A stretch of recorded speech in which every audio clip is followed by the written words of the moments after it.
Mesdames et messieurs, bonsoir. Merci de prendre le rendez-vous du décryptage de ce dimanche avec, bien évidemment, notre consultant politique, Agapit Napoléon Maforican. Bonsoir à vous, Agapit Napoléon Maforican. Bonsoir Angèle, bonsoir à tous nos téléspectateurs. J'espère que chacun a passé un très bon dimanche et qu'on se prépare à aborder la nouvelle semaine, la semaine qui nous envoie de plein pied dans les 63 ans de notre accession à l'indépendance. Nous serons alors demain, lundi 31 décembre, lundi 31 juillet 2023. Voilà. Salut à tous. Voilà, et nous avons un programme spécial comme d'habitude pour ce 1er août. Vous suivrez cela au temps et au moment opportun. Alors, Agapit Napoléon Maforican, nous sommes là pour bien évidemment décrypter l'actualité de cette semaine qui est quand même axée sur la situation au Niger. On va y revenir, mais on démarre déjà par nos différents plateaux que vous avez suivis déjà ce matin.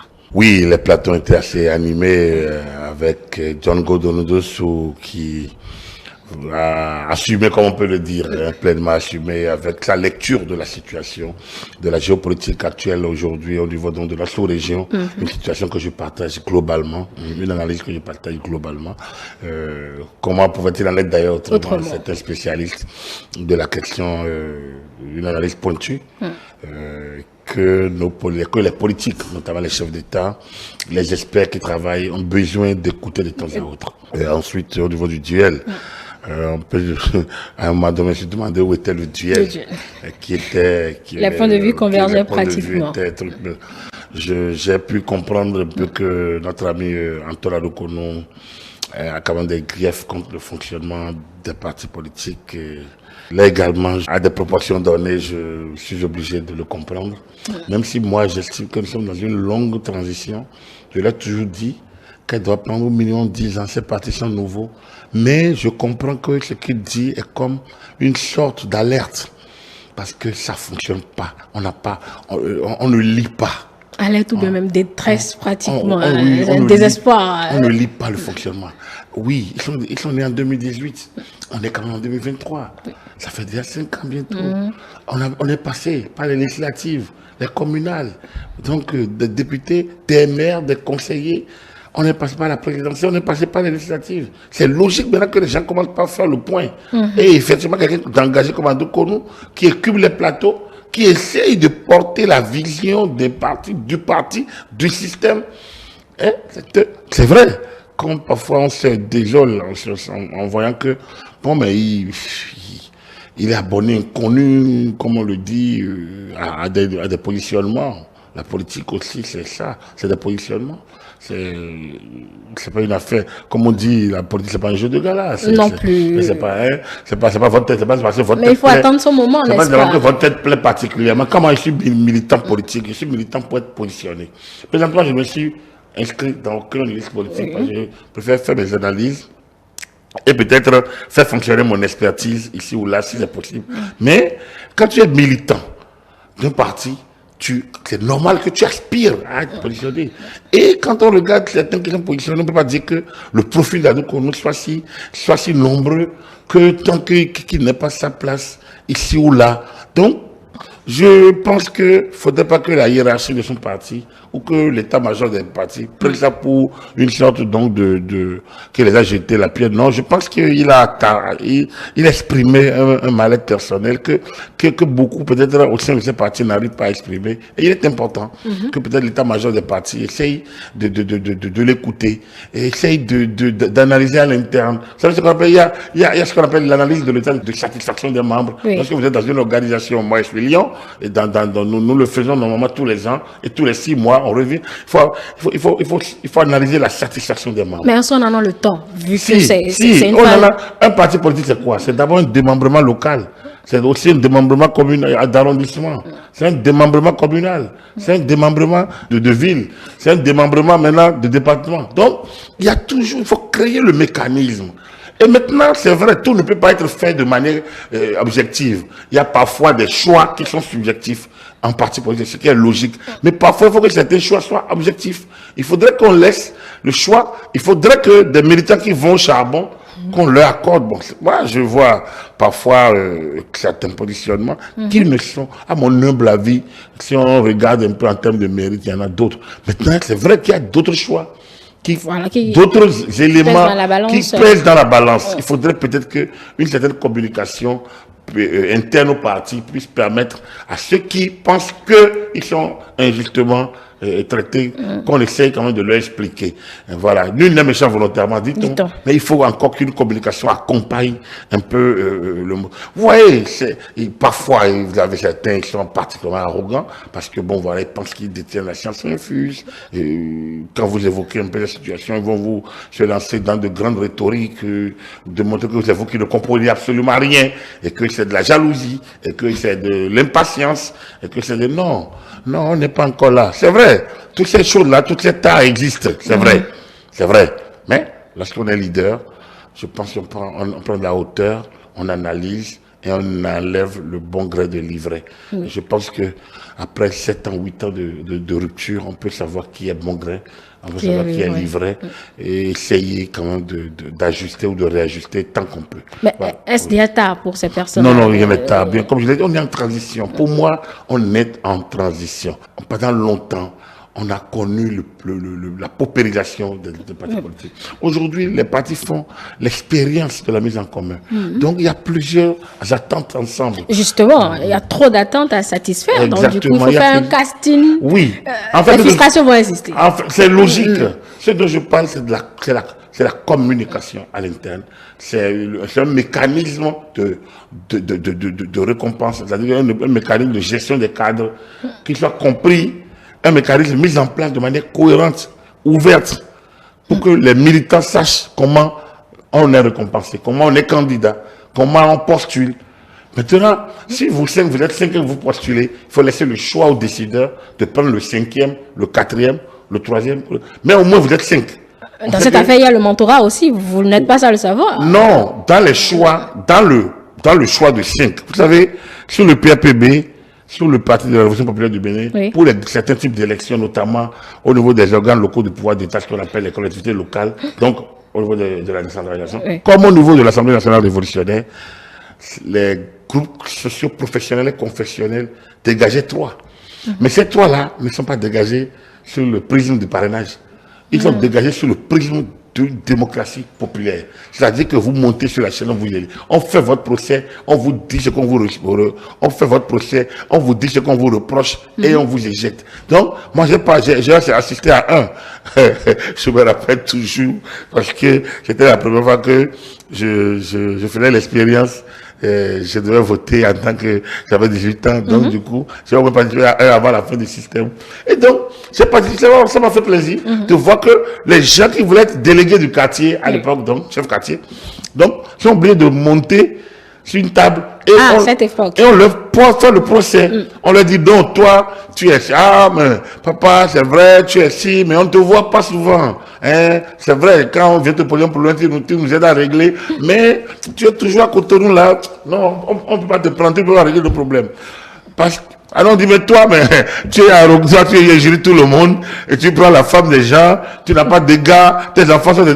Non, oh, non, donc, les gens disent ça. C'était un procès en direct, au fait. Et direct devant toi-même. En train de dire, oh, le gars, il descend tranquillement et il disparaît. Donc, c'est la démocratie populaire, on va dire vindicative, non. C'est plutôt une démocratie directe. Là, il n'y a pas de procès contre quelqu'un, parce que c'est direct, on a dit ça. Mais, défends-toi, parce que non, tu as le pouvoir de te défendre. Voilà. Donc, quand vous faites tout ça là, il y a 3 qui sont retenus. C'est les 3 qui vont au comité central ou bien au bureau politique, et c'est les 3 qui font l'objet de décisions maintenant. Le bureau politique peut désigner un, le 3e, peut désigner le 2e ou le 1er. C'est-à-dire que l'ordre de mérite 1, 2, 3 là n'est plus. Maintenant, il y a des raisons, il y a d'autres raisons subjectives, notamment votre militantisme, votre dévouement, et puis d'autres facteurs. Peut-être le parrainage, je ne sais pas, je ne sais rien. Donc, mais au moins au niveau d'abord du choix, le premier choix. Moi, j'ai participé à la désignation des responsables des organes de gestion, des directeurs des organes de presse, de service public. Et bon, nous, on a étudié les dossiers et il était dit qu'on envoie 3. Donc, c'est les 3 meilleurs qu'on envoie. Le chef d'État choisit qui il veut. Bon, c'est vrai que parmi nous, il y en avait qui pensaient que le chef d'État devait choisir obligatoirement dans l'ordre. Ça a créé une crise. Ça a créé une crise parce qu'au lieu d'envoyer 3, ils ont demandé qu'on envoie un. Bon, on a envoyé un, le président n'a pas nommé parmi celui qu'on a envoyé. Il est allé nommer quelqu'un qu'on n'a pas proposé. Donc, ça veut dire que de manière cynique, comme sur proposition de la haute autorité de la communication, tel personne est nommé. Alors on a manifesté notre mécontentement et ça a créé une situation un peu délétère entre le gouvernement, le président de la République et l'institution. C'était en 2007. Donc voilà. Ouais, donc le choix de 3 permet au chef d'avoir la marge de prendre aussi. Parce que celui qui nomme doit avoir aussi la latitude de regarder et de faire passer des éléments subjectifs. Les nominations au poste politique, il y a nécessairement des éléments d'analyse, de compatibilité, de proximité entre la vision. On ne peut pas nécessairement travailler avec quelqu'un qui n'est que compétent techniquement. Il y a des options politiques. Il y a des postes de technique qui méritent, un poste de directeur général. Là, normalement, c'est des aptitudes techniques. Voilà. Des directeurs généraux d'entreprise ou des directeurs techniques d'accord. Mais même là encore, il y a des éléments. Ça ne manque pas dans les. Même là encore, dans toutes les grandes, dans tout le monde entier. Que tu sois aux États-Unis, que tu sois en France, que tu sois en Allemagne, n'importe où, on ne met pas. Il y a toujours un paramètre purement subjectif quand même qui entre en ligne de compte au regard du grand paramètre objectif, notamment le diplôme, l'expérience. Donc, maintenant, après, on vous donne un cahier de charge. Il y a une lettre de mission. Et donc, en principe, vous devez aboutir à des résultats sur lesquels on vous évalue dans le cadre de la gestion axée sur le résultat, par exemple, de la gestion axée sur le résultat. Donc, voilà un peu ce que je veux dire. C'est pour dire que, oui, lorsqu'un militant manifeste une sorte de mal-être, il faut peut-être lui expliquer un peu le mécanisme. Si on se tait et on fait comme le chien en bas la caravane passe, ce n'est pas bien. Parce que tout militant, même le dernier possible, apporte quelque chose au parti. C'est vrai, ce n'est pas que les militants qui font élire. Mais lorsque de l'intérieur, les militants bruit, c'est pas brillant parce que ceux qui doivent concourir, ce n'est pas les militants qui font élire un parti. C'est pas les militants, parce que les militants seuls ne suffisent pas pour qu'un parti ait à gagner une élection nationale. Non. Vous n'allez pas me dire que l'UP a 5 millions, 4 millions de... Non, ils n'en ont pas. Bon, je ne vais pas m'aventurer dans cette statistique-là. Mais l'ambiance interne, la gouvernance, la gouvernance interne, l'image du parti, l'image telle que les militants le portent, joue beaucoup dans l'adhésion. Nous sommes en fait dans une sorte de marketing politique, où la notoriété s'appuie sur un certain nombre de postulats. Donc, si un parti qui est constamment en crise ne peut pas, un parti dont la direction est constamment critiquée ne peut pas nécessairement gagner tout, parce que il y a une sorte à l'interne donc de remise en cause de l'image et donc de la marque même, donc de la gouvernance interne et donc de la capacité des responsables à gérer. S'ils ne sont pas capables de gérer à l'interne, comment peut-ils gérer le pays? Donc voilà un peu des éléments qui entrent en ligne de compte. C'est pour ça qu'il est important que ces crises naissantes soient gérées peu ou prou. Il est important également que les militants sachent aussi raison garder et qu'ils ne livrent pas la vedette populaire, les responsables politiques à tout bout de champ. Justement, à cet effet, on a tôt fait de juger les responsables politiques en omettant, je vais dire, celui qui a la décision finale. Le responsable politique peut tout proposer, mais celui qui a le dernier mot peut tout rejeter également sans toutefois prendre en compte ce qu'on lui propose. Donc, ce n'est pas toujours leur faute en réalité. Le gouvernement a mis en place un certain nombre de mécanismes. Par exemple, la responsable au niveau de la chaîne de dépenses publiques. Oui, on a instauré donc, il y a certains postes sur lesquels il faut mettre au sein du parti pour être candidat aux élections nationales. Voilà la démarche à suivre. Pour être candidat au cabinet, voilà la démarche à suivre. Pour être candidat, alors, le candidat au cabinet ne dépend pas que du ministre. Ça dépend d'abord de la marge, de la main qu'il a. Ça dépend aussi des technicités internes au sein du parti qui ne sont pas... Le ministère n'étant pas la propriété d'un parti politique. Le militaire est régalien, il est national. Donc, tout ça entre en ligne de compte. C'est pas parce que le préfet de l'OEB, Madame Akotrosso, qui vient de l'UDBN, c'est pas parce qu'elle vient de l'UDBN qu'elle va remplir son cabinet de l'UDBN. Elle a vu en place une équipe.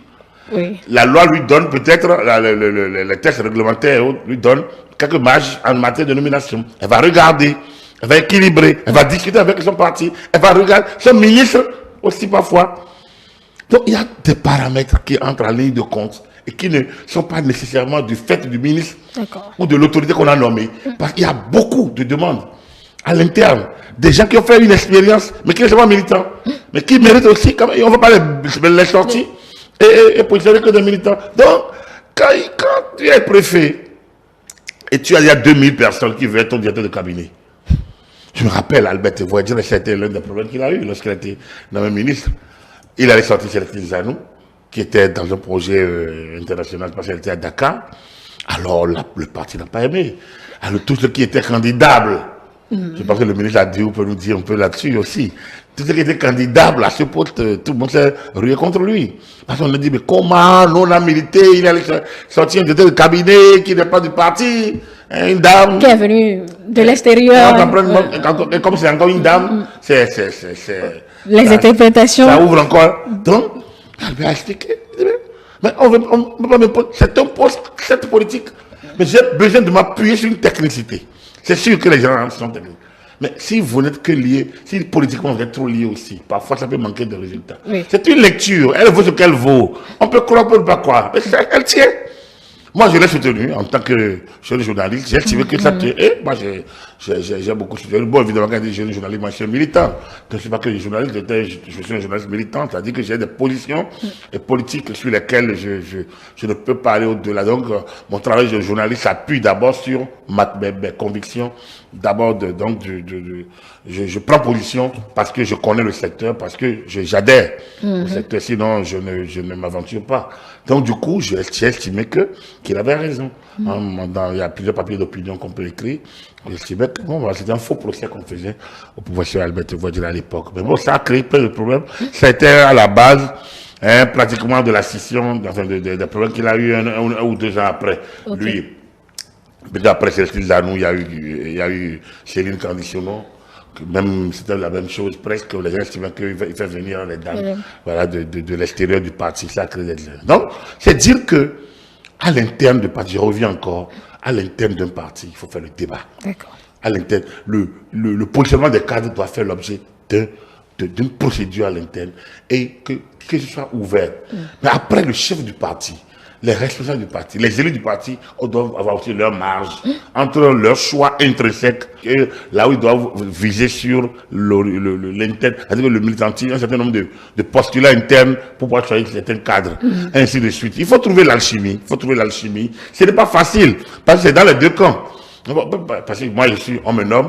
Et puis bon, parce que quelqu'un est militant, il me met une pression terrible parce que c'est lui le meilleur militant possible, c'est lui qui prend position. Là aussi, ça peut m'agacer. Oui. Vous voyez. Donc, c'est une alchimie. Je vais vous expliquer pour le PPB. Absolument. Je vais vous expliquer ce que nous faisions quand Papa Alouette à la nomination, à la tête des organes de presse, pour proposition de nomination. Je vais vous expliquer un peu au niveau des cadres qu'on nomme, qui sont issus des partis politiques. C'est pas facile, je dois vous l'avouer. Mais revenons à ceci. Il faudrait que chaque parti trouve un mécanisme pour expliquer aux cadres, surtout des cadres du type Adoukonou, qui interviennent systématiquement, qui n'ont pas peur, qui de jour comme de nuit, sous la pluie comme sous le soleil, répondent aux sollicitations des médias. Il faudrait quand même trouver un mécanisme. Il y a quand même il doit pouvoir en avoir. Il doit pouvoir en avoir. Je pense peut-être que s'il y a un problème, c'est bon de le régler. Mais moi, je salue le courage d'Antoine. C'est pas non plus un plaidoyer pour lui exclusivement. Je salue son courage. Et je trouve peut-être que il ouvre peut-être un débat que beaucoup n'ont pas le courage d'ouvrir, mais lui a la chance d'être sur les médias. Oui. Et donc c'est juste un pan de problème que les gens le gèrent. On va pas en faire un cas où il n'y en a pas, lui il a parlé, donc comme il a l'habitude d'évoquer les cas. Donc ce n'est pas pour lui, il n'y a pas de plaidoyer pour lui, mais il est clair qu'il a posé les problèmes qu'il fallait, qui posent quelques difficultés au sein des partis, qui créent des problèmes, des divergences, qui perturbent l'harmonie, la cohésion et qui posent le problème de la gestion du capital humain, des ressources humaines au sein de nos organisations. Ce n'est pas nécessairement au niveau des partis politiques, au niveau de toute organisation, ces problèmes se posent et c'est important de trouver la bonne manière de les régler. Voilà, merci à vous, Agapit Napoléon Mafoikan. Venons-en maintenant à l'actualité du jour, parce que vous le savez... Qui est aussi une question de ressources humaines. Oui. Absolument. Vous le savez, les chefs d'État de la CEDEAO étaient en conclave aujourd'hui pour décider de cette situation au Niger. Quoi faire concrètement? On retient, entre autres, qu'ils donnent un ultimatum aux putschistes. Une semaine, je pense bien, je peux me tromper, mais un ultimatum quand même pour remettre Bazoum au pouvoir. N'est-ce pas une option qui risque d'embraser concrètement, Agapit Napoléon Mafoikan, toute la sous-région? Non, bien au contraire, c'est s'ils adoubaient le coup d'État, ça pourrait embraser la sous-région. Mais leur option, ça fait partie de... Enfin, si vous me demandez, mais n'est-ce pas presque pratiquement du déjà vu? Je vous dirais oui. Oui, évidemment. C'est déjà vu, déjà entendu. Et ça montre simplement que peut-être ça peut marcher, peut-être. Hein, mais ça montre simplement que la CEDEAO est sans solution. Et elle aura contribué à cela. Elle aura contribué à cela parce que du temps des Comores, avant la nouvelle architecture, du temps des Comores, on pouvait penser mieux. Est-ce que la CEDEAO est prête à aller intervenir au Niger? Voilà la question centrale. Quand on a tout dit là. Tonobou en a donné pratiquement le ton. Non. Pratiquement, je dis pratiquement. Si on lit entre les lignes. Est-ce que l'opinion publique nigérienne est prête à perdre 2 ou 3 militaires au Niger pour aller rétablir l'ordre? Lorsque, au Mali, en Guinée, au Burkina, ils circulent en roue libre, enfin, pratiquement, ils sont déjà adoubés.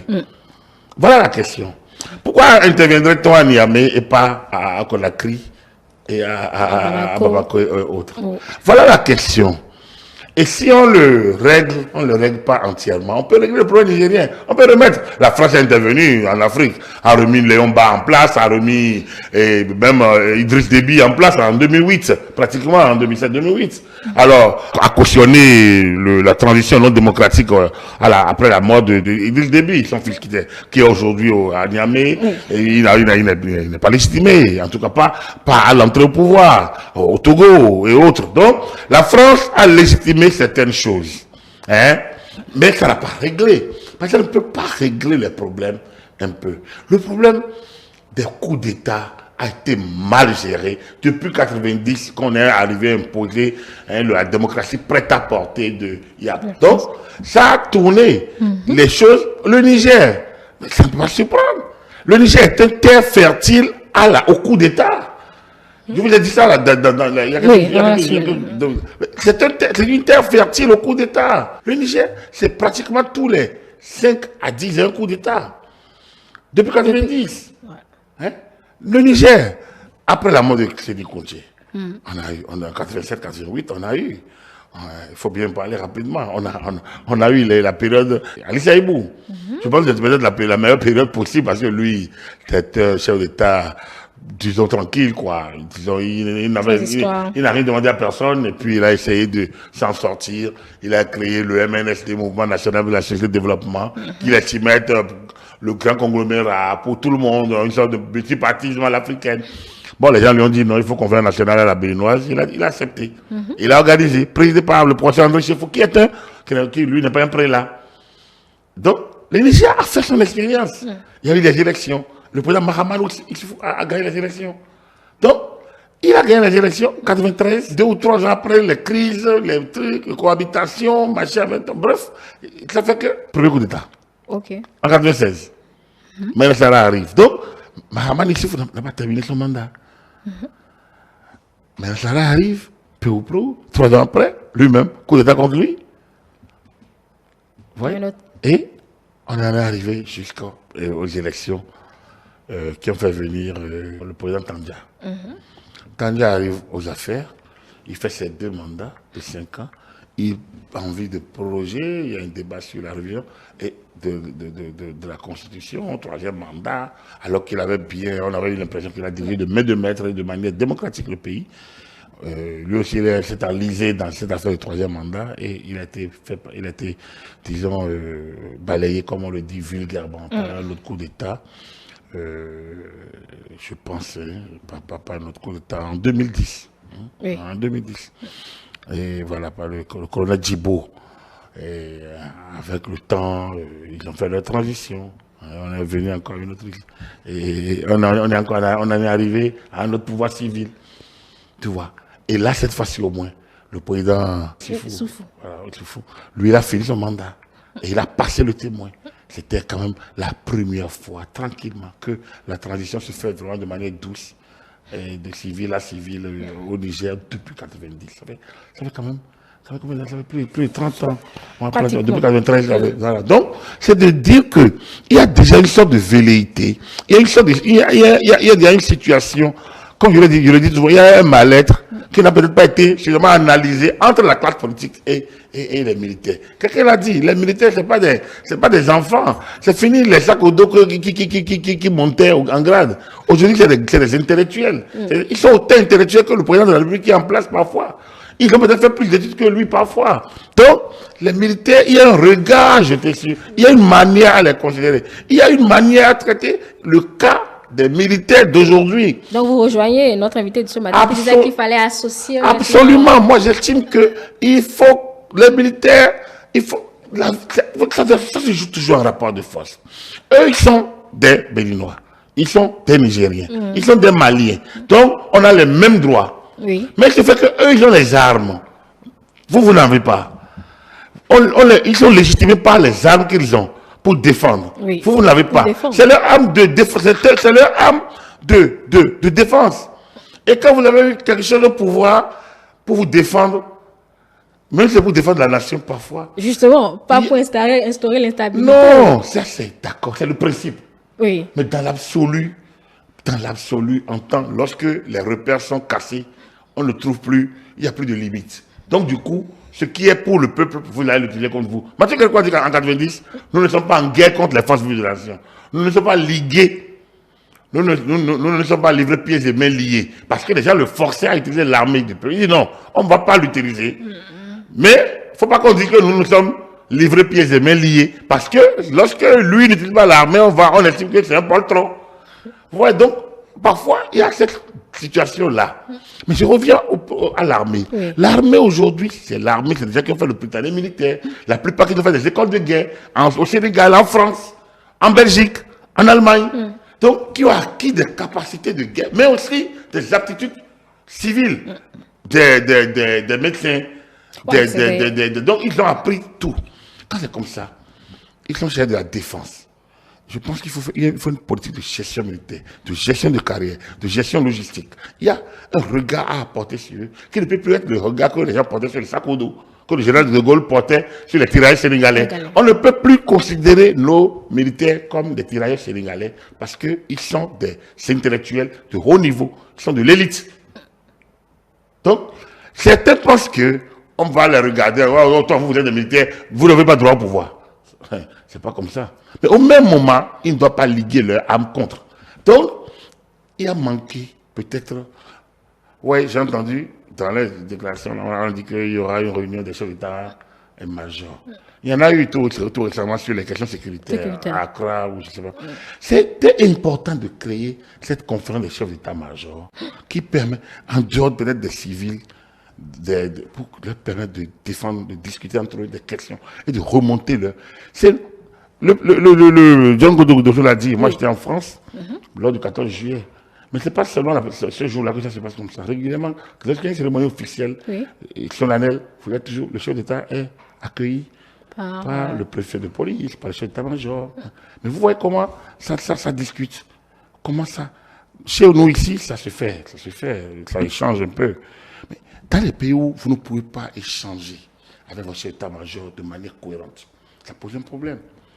C'est un haut responsable. Échanger avec lui. Et il tient votre sécurité. Et il tient la sécurité du pays. Absolument. Voilà. Donc, il a autour de lui des hommes qui tiennent votre sécurité. Oui. Il doit avoir une relation de confiance absolue. Quoique la confiance ne peut jamais être absolue. Mais il doit en avoir. Et s'il y a manière à changer, à remplacer, il faut trouver le mécanisme. Et dans ce genre de choses, il faut avoir une stratégie de remplacement qui ne crée pas une distension. Hein. On va vous remplacer.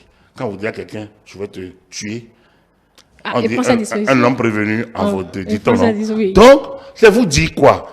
Dans plusieurs pays, les tentatives de réforme de l'armée ont créé des problèmes. Au Dahomey, je vous ai parlé, si on prend le président Zissou, mis en place par les militaires, mais c'est en voulant faire des réformes profond au sein de l'armée qu'on l'a les viré. militaires l'ont- On l'a dit, mais comment? On l'a pas fait venir pour ça. Alors qu'il aurait pu le faire. S'il passait directement aux actes. Au fait, c'est pour dire quoi, il y a des stratégies qu'il faut avoir. En temps de paix, il faut créer avec eux-mêmes, les militaires, les stratégies de guerre. Qui veut la paix, prépare la guerre. Oui. dit-on. Donc, je pense que tout ça là a manqué dans beaucoup de nos pays. Et notamment quand le cas nigérien est connu comme un cas quand même assez délicat et que les situations évoluent au Mali, en Guinée et au Burkina, comme ça évolue aujourd'hui. Il y a quand même 2 coups d'État de suite au Burkina. Oui. Mais rien ne s'est passé. Rien ne s'est passé. Oui. Même là encore. Au finish, rien ne s'est passé. Alors, donc, quand c'est comme ça, c'est comme on essaye, c'est comme on habilite ça. Il faut prendre des mesures. Moi, je ne suis pas quelqu'un, je ne suis pas partisan de la religion. Je ne pense pas que les militaires ont le droit d'user de leur âme pour venir au pouvoir. Non. Mais je suis un analyste. Donc, je ne peux pas me dire jamais. Je dis, il faut créer les conditions pour que ça ne vienne. Il faut donc des situations. Il faut créer les conditions. Donc, il faut clarifier les jeux. Il faut clarifier les jeux. Donc, D'accord, oui, quand vous dites discuter, je veux bien comprendre cette partie. Discuter stratégie de défense ou bien immiscer maintenant ces hommes en uniforme dans stratégie de développement de la nation. Là, quelle est notre politique nationale de défense? Dans des pays en crise, comme ces pays-là, quel est le grand grief, c'est le grief sécuritaire. oui, Même au Niger, ils en ont parlé. c'est ça qui est en tête. Même au Niger. C'est ça Alors qui est en que de tête. dehors, nous, on ne voit pas le grief sécuritaire. On a l'impression que le Niger gère plutôt de manière cohérente la situation de rébellion. Et pourtant, s'il y avait une sorte d'entente, un document, un machin, un plan, un programme, où les rôles de chacun sont clairement définis, où la tâche de chacun est clairement définie, ça aurait été. Mais quand même, la France que nous copions, comment elle fonctionne? C'est un devoir. Moi, j'ai vu Macron arriver au pouvoir en disant de Villiers, mais je suis votre chef. Donc, vous n'avez pas parlé brillamment. Hein. Et après, il a remplacé. Donc, ça veut dire quoi? Que oui, les gens estimaient que Macron avait... Là, ce n'est même pas les militaires qui ont parlé, c'est beaucoup plus les civils, les commentateurs qui ont dit non, il n'avait quand même pas à lui dire. Voilà. Que c'est évident, qu'on sait que c'est lui le chef. Puis l'autre lui adresse le salut. Donc, il n'y a que les différentes composantes de la nation doivent pouvoir être mises à contribution. Et moi, comme je le dis toujours, j'estime que l'armée, l'université, les médias sont des éléments importants, c'est le socle, la justice. L'armée, c'est quoi? L'armée, la défense. Oui. Vous ne pouvez rien faire sans eux. Ils ont les armes, vous n'avez pas. Votre garde-corps a les armes, vous n'avez pas. Wanké, c'est quand même le chef de la garde présidentielle. Mais c'est lui qui a fait abattre, je ne sais pas si c'est lui qui a abattu et Benassara. Et ainsi de suite. Il y a plein de chefs qui ont été abattus par le garde-corps. Mohamed Boudiaf, c'est le garde qu'on a posté derrière lui, c'est l'un des éléments de la garde qui a pu l'ancien président de la transition en Algérie. Donc, il faut régler cette question. Il faut trouver une sorte de modus vivendi qui crée une ambiance beaucoup plus sereine. L'université, elle a contribué à la pensée qui doit vous aider à diriger. Il faut qu'il y ait un programme, il faut qu'il y ait une sorte d'entente. Moi, je pense que nous gérons mal. L'université n'a pas qu'à former des cadres pour demain. L'université a formé la pensée, a créé la pensée, a créé les conditions. Les laboratoires devraient servir à analyser ces phénomènes-là dont nous parlons, mais que nous n'utilisons pas. Les médias, ce n'est pas de relais ce que les ministres font. Ça, c'est de la communication. Les médias ont un travail d'analyse. Ce que nous faisons, la pédagogie que nous faisons, que beaucoup pensent que c'est ça. Combien de personnes ont le niveau d'aller plus loin que des petits comptes rendus ou de relayer les propos des réseaux sociaux ou de forwarder faire suivre les propos des autres. Il faut aller analyser en profondeur. Il faut intervenir, il faut commenter, il faut décrypter. Il faut faire de la pédagogie. Donc, en fait, si chacun essaye de comprendre et qu'un partenariat global s'installe entre le pouvoir central et ces pouvoirs est dérivé de la nation, de l'État. Lorsqu'on dit un État, le territoire, les populations, un pouvoir. Mais le pouvoir, il y a le pouvoir central qui est élu, qui est issu des élections et du système politique. Donc, et des élections. Mais il y a plein d'autres pouvoirs dérivés. Vous avez parlé des religieux. C'est un pouvoir. C'est un pouvoir. Mais le pouvoir religieux, il a son organisation à part. Tu vois, le pouvoir scientifique, hein, le pouvoir intellectuel.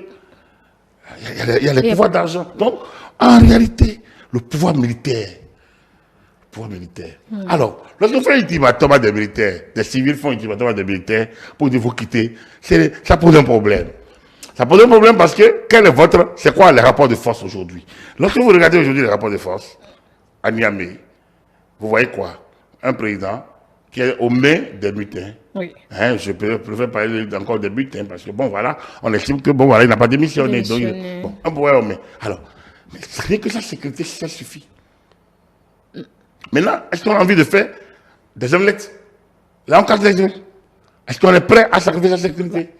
Est-ce qu'on est prêt? Le communiqué de l'état-major général... Justement, ils ont été très clairs. Le communiqué de l'état-major général est clair. Est-ce qu'on est prêt à faire ça? Si on n'est pas prêt, il faut faire profil bas. Il faut faire profil bas et remettre toutes les pendules à l'heure. Là, on a d'où? Il faut faire profil bas et remettre toutes les cartes. On a fait quoi au Mali? Lorsque finalement on a demandé au président Talon, au président Ambalo de coordonner l'équipe qui doit discuter avec c'est parce qu'on a compris finalement que les médiateurs qu'on a désignés, ici Jonathan, là-bas Boliaï et Ambalo après, que ça n'a pas donné. Ça veut dire que toute la stratégie CEDEAO est à l'eau. Et quand la stratégie CEDEAO est à l'eau, c'est la stratégie de l'Union africaine. Parce que la CEDEAO représente l'Union africaine dans cette région. Oui. C'est une organisation solide. Elle n'est pas une organisation d'amateurs. C'est la meilleure possible, il a dit, M. Kodrodo. Si. Mais après, le problème de la CEDEAO, c'est où est ton pouvoir? Les moyens. Les moyens. Est-ce qu'on a les moyens de mettre en place une force, la force d'alerte? Est-ce qu'on peut l'avoir? Est-ce qu'on a la capacité, la hauteur d'esprit de dire non à un pays qui abuse? Mais si on peut demander aux civils et aux militaires de se remettre en place, on doit pouvoir le demander aux civils. Est-ce que Ouattara est réellement à sa place? Voilà la question. Lui, on l'a pratiquement validé. Voilà. Donc, mais comment se fait-il qu'un président qui a fait ses 2 mandats, qui normalement devrait partir, il fait réviser la Constitution, entre-temps, et après, par des jeux bizarres, bon voilà, il se maintient. Mais on doit pouvoir, moi j'aime la Côte d'Ivoire, et je me dis, je suis de ceux qui, il y a quelques années, ont défendu le droit de Ouattara être candidat contre l'histoire d'ivoirité. Mais je dis, moi, le jeu par lequel c'est maintenant au pouvoir pose problème. Au même moment que le cas malien était posé, lui se maintenait au pouvoir de manière bizarre. Alors, pourquoi lui, il peut se maintenir au pouvoir et pas le Guinéen Condé? Et pourquoi pas alors le Sénégalais, sur lequel certains criaient à Dia? Bon. Et donc aujourd'hui... qui a renoncé là tout de suite pour le Sénégal. Je dis pour le Sénégal, c'est lui-même qui a renoncé pour le moment. Non, mais vous avez vu tout ce qui s'est passé? Avant, oui. Et vous avez vu les commentaires qu'ils ont fait quand il a renoncé? On regarde, on l'a du côté de la Côte d'Ivoire. Et les gens ont fait des rapprochements tendancieux qui leur ont coûté des interpellations. En fait, il y a un malaise, un mal-être général dans la gouvernance. Et qu'il faut que la CEDEAO remette toutes ses cartes à plat. C'est la peur de le faire, parce qu'ils doivent le savoir. C'est l'absence peut-être. Oui, c'est qui sont ceux qui agissent, les chefs d'État. C'est les chefs d'État, justement. Oui, je pense que personne ne s'est posé la question de savoir pourquoi Patrice Talon n'a jamais pris la présidence de l'UEMOA. Et pourtant, on le lui a confié. Il a mis juste quelques petits... Il a quelques conditions. Et on ne le lui a pas donné. On n'en a plus. On ne lui a plus donné. Et qui l'a remplacé? Et Bazoum. En 3 mouvements. Bon. Nous, on n'a pas communiqué. Bon, donc, alors, en tant que média, non, on avait à l'époque tenté de comprendre un peu. On avait écrit au niveau de l'UEMOA pour comprendre un peu. Bon, il n'y a pas eu de suite. Parce que c'est là. C'est les chefs là qui prennent les décisions in fine. Et donc, lorsque ils essayent de régler entre eux les choses qui leur font plaisir. Ou bien, on pense que tel va dire la vérité, on l'écarte. Et 3 contre 5, 3 contre 4, enfin, c'est type de jeu. On ne peut pas avancer. Quand Tinubu est arrivé à dire ce qu'il a dit, c'est bien. Mais combien de personnes sont prêtes à le suivre? Est-ce que Ouattara est prêt à le suivre? Ouattara, c'est une force. La Côte d'Ivoire est une puissance dans la puissance ouest-africaine. Le Nigeria est une puissance dans la puissance ouest-africaine. Le Bénin ne peut pas dire qu'elle a une puissance. Le Bénin est peut-être le havre de paix. Voilà. Mais on n'est pas une puissance. C'est ce qu'on offre d'abord. On n'est pas une puissance. Économiquement, on n'est pas une puissance. Militairement, on n'est pas une puissance. Donc, on a oublié de faire profil. Et, vous voyez, la posture du Bénin dans cette affaire, c'est la posture la plus régalienne, la plus responsable. On discute. On raffume les principes. On discute. Mais on ne donne pas de leçons. Le président Patrice Talon a fait après le premier quinquennat pour s'occuper des questions internes. Oui. Et là, il essaye d'apparaître, de se positionner sur la scène. Mais la scène est déjà embrouillée. Moi, quand on m'a dit qu'il allait au Niger, j'ai dit, ah, mon président, il ne peut pas. Il ne peut pas. Même s'il parle aux gens. Parce qu'il y a 2 parties en cause. Qu'est-ce qu'il va faire? Bon, après, j'ai appris que les gens ont fermé la frontière et on a appris qu'il ne plus aller. Bon, alors, moi, je pense que la situation, elle dépasse un seul homme politique. La situation aujourd'hui, dans la sous-région, est une situation qu'on n'a pas gérée avec les tout premiers coups d'État qu'il y a eu. Avec les chefs d'État qui se sont maintenus de manière illégale au pouvoir. Quand on ne peut pas régler ces questions, on va demander aux militaires de ne pas venir. Lorsque les civils se maintiennent de manière illégale au pouvoir, c'est-à-dire de manière opportuniste, révise les constitutions pour se maintenir, il est évident que les militaires utilisent aussi les armes qu'ils ont. Parce que c'est vrai, les civils utilisent les armes qu'ils ont pour se maintenir. Moi, les règles du jeu doivent être claires. Moi, je ne suis pas partisan absolu de la limitation de mandat. Nos constitutions ne peuvent pas ne pas être révisables. Mais il y a des postulats qui doivent prendre du temps, tant qu'on ne va pas essayer 3-4 fois. Donc, du coup, vous faites vos options, mais il ne peut pas être retouché avant telle année d'expérience. Et lorsqu'il est retouché, il ne peut pas s'appliquer à celui qui est là. C'est ça. Ça aurait été plus simple. Quand Patrice est arrivé, il dit, je veux un seul mandat. Et non, ça ne s'applique à moi-même. Il aurait pu ne pas dire, il aurait pu dire, ça ne me s'applique pas à moi. Mais les gens vont dire, ah, lui veut imposer aux autres. Et pourtant, c'était ça la bonne posture. Mais lui dit, bon, puis c'est un mandat, comme c'est une restriction, moi-même je vais donner l'exemple. Les gens disent non, ils ont besoin. C'est dire quoi que il faut trouver des solutions durables. Et les solutions durables ne peuvent pas être des cas par cas. Aujourd'hui, moi je suggère simplement que la lumière divine éclaire le chef d'État et ceux qui décident pour qu'ils prennent les décisions qu'il faut. Mais en voulant rétablir un pouvoir, s'il faut tuer, je ne sais pas si ça mérite. C'est la mort. Je ne sais pas si ça mérite dans un pays où ils sont habitués un peu au coup d'État. Je trouve qu'il faut expliquer, il faut trouver un mécanisme, une solution durable. Pourquoi? Moi, j'estime qu'il faut dire, il faut discuter. Comment on discute avec les autres? Parce que vous allez me demander peut-être concrètement, pour qu'on discute déjà avec le Malien, le Burkinabé et le Guinéen. Pourquoi ne pas ajouter les Nigériens? Je pense qu'il faut ouvrir la discussion à tous. Et donc associer les autres d'état-major en même temps, dans un autre schéma.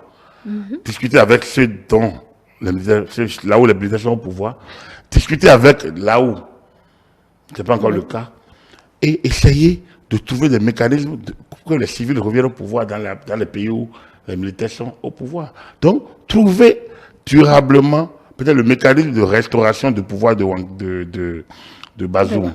Mais quand on donne l'ultimatum là, je ne sais pas si ça aura une solution. On a suspendu là, le Mali, on l'a sorti de l'Union, on l'a fait truc, on l'a ramené. Moi, je pense qu'il faudrait trouver vraiment, il faut agir autrement. Je ne pense pas que les mesures prises à Abuja soient des grandes mesures. D'accord. Quand on analyse également cette situation sous un autre angle, pensez-vous que ces coups de grâce soient perpétrés réellement contre les chefs d'État démocratiquement élus? Parce qu'au lendemain de la situation au Niger, on a vu le drapeau russe, on a vu le drapeau français. C'est ce dimanche une situation où les civils sont allés au niveau de l'ambassade française pour donc tout casser là-bas. Est-ce que c'est pas une rage justement contre le colonisateur ou le colon, si vous préférez? Non, c'est plutôt les réactions de la France. Moi, je suis désolé, moi, comme je vous l'ai dit, la France n'a réaction de rien pour moi, c'est nous. On est colonisé, on est indépendant depuis. Dans 2 jours, le 1er août, on va fêter les 63 ans. Mais un homme qui a 63 ans ne peut pas encore attaquer ses géniteurs d'être les responsables de ces problèmes. Vous savez, on l'accuse de fournir, par exemple, les armes aux terroristes, Oui, piller les ressources de l'Afrique. C'est-à-dire que la France ne peut pas être attaquée. Pour moi, on ne peut pas mettre tous les problèmes sur la tête. C'est la gouvernance interne, c'est les options internes que nous avons qui sont les premiers. C'est le mimétisme ambiant. C'est ce qu'on a décidé en 90, les prêt-à-porter démocratique. Justement, des options téléguidées, comme vous le dites. Quand des adultes se laissent téléguider, moi, je ne peux pas attaquer le téléguideur, mais c'est celui qui est le téléguidé. Moi, je suis clair, je suis contre la démocratie prêt-à-porter. J'estime que le niveau de développement de notre pays, de notre environnement, est plus propice. Je parle des pays francophones. Parce que les pays anglophones arrivent à s'en sortir. Parce que le colonisateur britannique n'a pas eu les mêmes comportements sur place que le colonisateur français. Moi, j'estime qu'on va détricoter toutes nos pratiques. Et nos pratiques aujourd'hui sont plus proches d'une démocratie populaire que de la démocratie libérale. Nos pratiques, c'est un chef, presque inamovible. Pourquoi on ne veut pas, on ne peut pas l'admettre, alors que les monarchies l'admettent? Pourquoi on ne peut pas admettre que le chef, on ne peut pas, Houphouët Boigny dit, mais on ne peut pas connaître le chef Baoulé, ne connaît pas son successeur. Ou bien un truc comme ça. Et pourtant, c'est le havre de paix, c'est le président de la paix. Mais il dit, mais quoi, le chef Baoulé ne peut pas, parce que c'est une dynamique. Mais pourquoi on parlait sans dire non? On estime que bon, c'est un vieux cynique, sénile. Non, il n'était pas sénile. Et il n'était pas autocratique non plus. Il est africain, il est Baoulé. Et il dit ce qui se passe chez lui. Tout comme les grandes démocraties qui ont la monarchie, et ils sont pleins en Europe, font leur système monarchique. Après, ils ont une démocratie qui fonctionne au niveau de l'exécutif. Mais pourquoi on n'a pas demandé ça à l'Afrique? Et on veut que nous fassions, qu'on ait un chef d'État comme Macron, comme Charles de Gaulle, et que, après, il quitte le pouvoir. Mais autour de tout ça, le mec doit s'assurer l'après-pouvoir. Pourquoi on trouve que c'est insensé? On dit, ah non, c'est le pouvoir du peuple. Mais pourquoi le peuple? Celui à qui vous avez confié toute une gestion, qui a eu la main sur l'armée, sur la justice, sur l'administration centrale, sur tout ça, du jour au lendemain, il se retrouve en l'air. Il y a des questions centrales qu'on ne pose pas. Et l'intellectuel doit aller plus loin. C'est quoi que la pensée doit être produite. On doit être clair. Au lieu de faire du mimétisme, comme on a l'habitude de le faire, on dit, ah, non, voilà, la démocratie, ah non, je ne reconnais pas telle personne, ah non, c'est quoi la démocratie? Même en France aujourd'hui.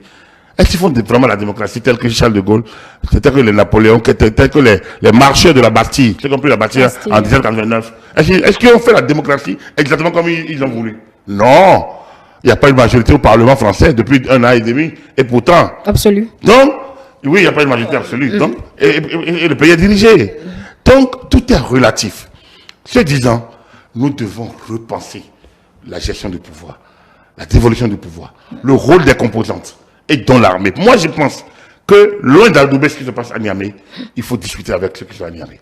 Dire qu'on ne peut pas discuter les histoires de on suspend l'aide au développement, on fait ci, on fait ça. Même si ils vont intervenir militairement à Niamey, il y en aurait eu. On a fait ça au Libéria avec Charles Taylor.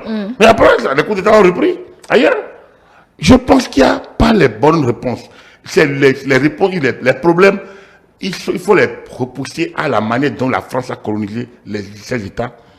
Et donc, il faut chercher les solutions dans l'incapacité de ces États à se prendre en charge depuis 60. La France qui les a colonisés, c'est logique qu'elle maintienne sa dynamique. Elle a une puissance. Elle s'en départir. Elle gère ses intérêts. C'est logique qu'elle cherche là où elle va continuer de gérer ses intérêts. Et vous donc, comment vous vous êtes réunis?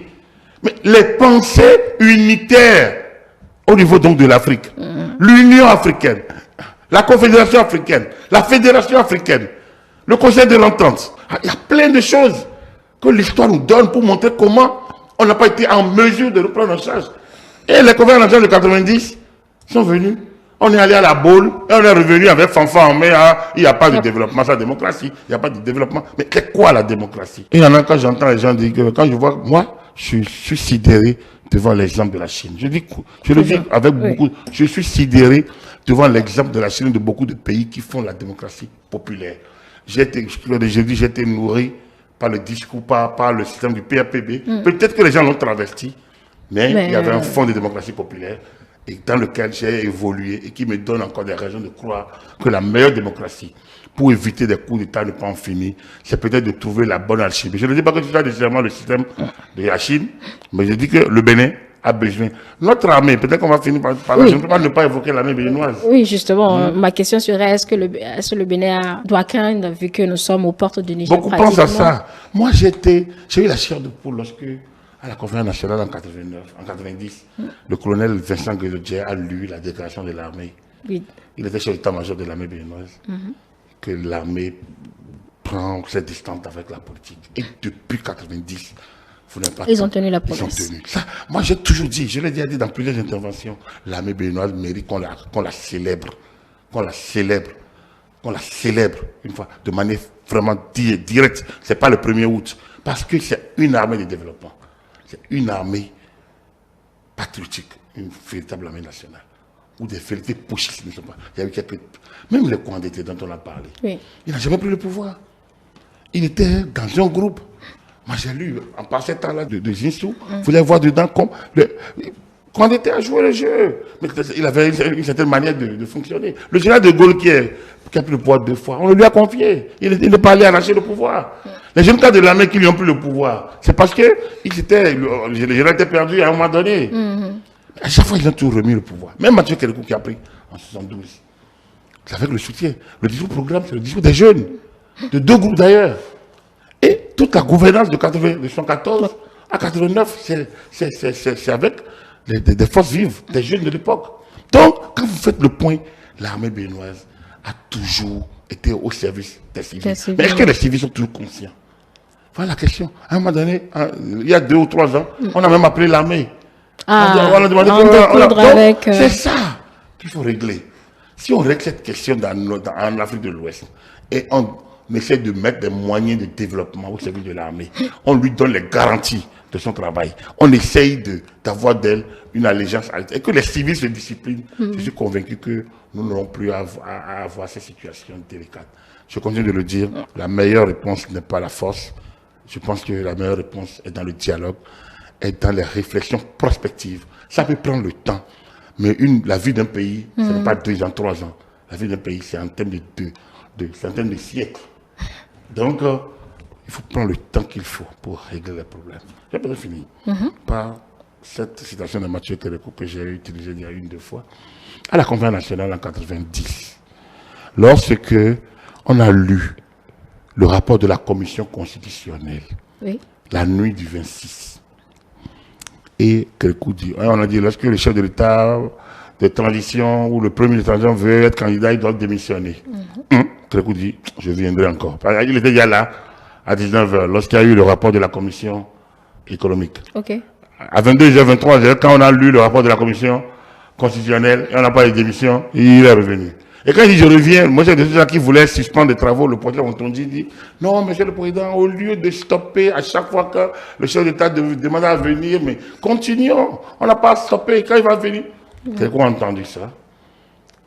Et quand il est venu, il a parlé par le bas, il a dit mais que nous allons aimer que le président Ontonji comprenne que les questions de cohésion, de sécurité de nation ne sont pas les problèmes de philosophes. Bon, ça c'était pour la boutade. Oui, mais ce qu'il a dit en profondeur, il dit quoi? Il dit, mais vous parlez pas. Même si la nouvelle constitution, là, vous êtes pressé, là, même si on crée la nouvelle constitution demain, là, avec le sang de tous ceux qui sont ici, un parmi nous va trahir. Même si on écrit la nouvelle constitution, avec le sang de chacun, donc en termes de pacte, quelqu'un va trahir. C'est pour dire quoi? Aucune œuvre n'est aussi parfait pour résister à l'usure ou alors à la trahison. Et donc, je pense plutôt qu'il faut prendre du temps. Ce qui se passe aujourd'hui ne peut pas être un accident. C'est une situation qui découle plusieurs événements. De situations antérieures qu'il faut analyser avec beaucoup de patience.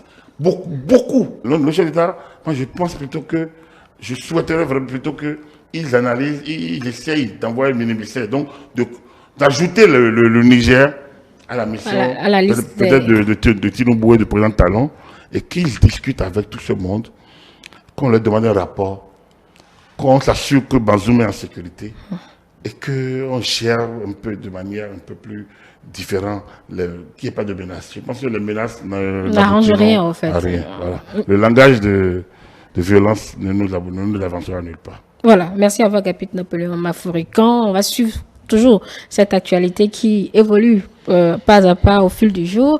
Merci de nous avoir suivis. Vous pouvez retrouver ce programme en nouvelle diffusion ce lundi après le bulletin de la mi-journée, également sur nos canaux digitaux, notre site internet, le www.etelebenin.com, notre page Facebook eTélé en direct, notre compte Twitter eTélé Live, et puis sur iOS et Android eTélé Bénin, eTélé avec vous, pour vous.